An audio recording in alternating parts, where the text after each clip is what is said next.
रास्ते का साथी। अर्जुन एक लंबी यात्रा पर निकला था। उसकी मंजिल थी एक दूरस्थ गांव जहां उसे अपने दादा दादी से मिलने जाना था। पहाड़ियों, घने जंगलों और सुनसान रास्तों से गुजरते हुए उसका सफर अकेला लगने लगा। लेकिन तभी एक मोड़ पर उसे एक बूढ़े साधु मिले जो लकड़ी की छड़ी के सहारे धीरे धीरे आगे बढ़ रहे थे। अर्जुन ने विनम्रता से पूछा, बाबा, क्या मैं आपकी कुछ मदद कर सकता हूँ? साधु मुस्कुराए और बोले, अगर तुम चाहो तो बस थोड़ा साथ दे दो, रास्ते अपने आप आसान हो जाते हैं। दोनों साथ चलने लगे। रास्ते भर साधु ने अर्जुन को जीवन के कई अनमोल पाठ सिखाए, धैर्य, सच्चाई और संतोष का महत्व।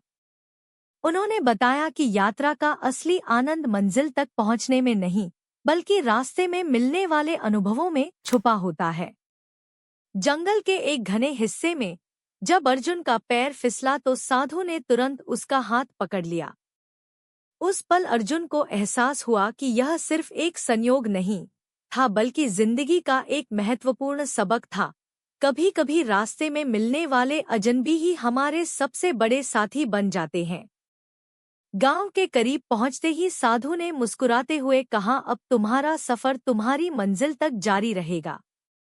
लेकिन याद रखना, असली साथी वही होता है जो बिना किसी स्वार्थ के तुम्हारे साथ चलता है।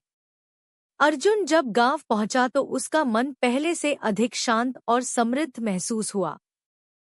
उसे समझ आ गया था कि जिंदगी की असली खूबसूरती सिर्फ मंजिल में नहीं, बल्कि सफर में छुपी होती है।